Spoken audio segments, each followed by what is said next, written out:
सुमेरा का दिन फिर ससुराल वालों से लानत मलामत सुनते गुजरा था।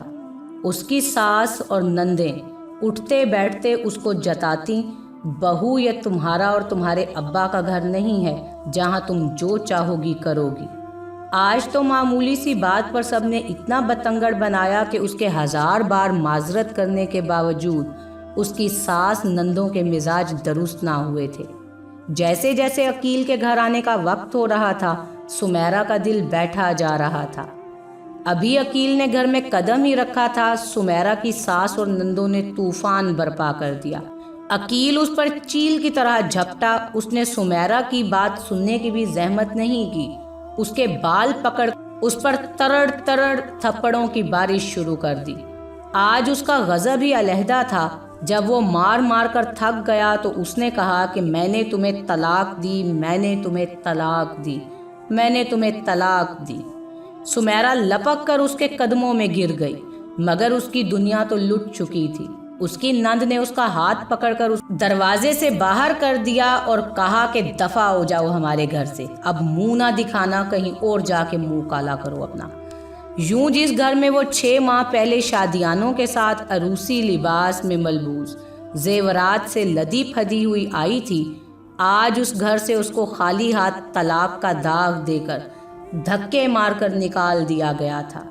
उसके कान में अपनी माँ की आवाज़ गूंजी, बेटा अपने घर जाकर अपने चाह पूरे करना। कंवारी लड़कियां अपने माँ बाप के घर ऐसे चाव पूरे नहीं कर सकती। वो अपने जख्मी बदन और रूह को घसीटती कैसे अपने माँ बाप के घर पहुंची, वो इससे बिल्कुल नावाकिफ थी। जब उसको होश आया तो उसके माँ बाप बहन भाई ऐसे रो रहे थे जैसे कोई मर गया हो। उसने बहुत कोशिश की कि वो उनको बताए कि अभी वो जिंदा है। अगले दिन से उसके घर अफसोस करने वालों का तांता बन गया। वो बज़ाहिर अफसोस करने आते, मगर उसके जख्म ज़दा जिस्म और चेहरे को देखकर औरतें मायनी खेज अंदाज में मुस्कुराती।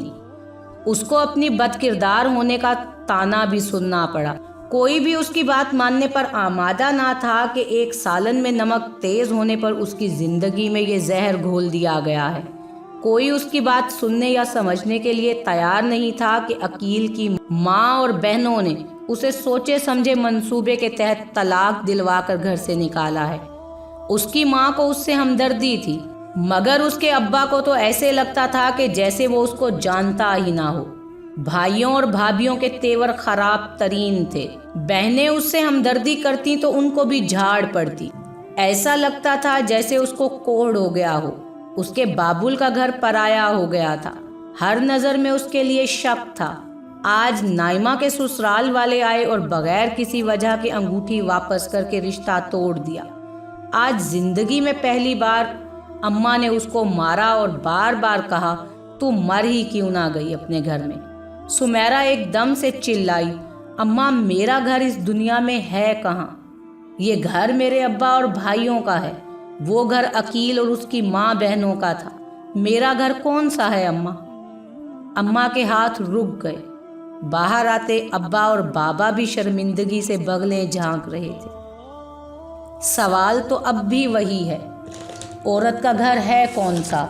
शोहर के घर में ब्याह कर जाए तो वो माँ बाप के घर धक्का दे दे, और माँ बाप के घर आए तो वो उसे वापस शोहर के घर जाने का कहें।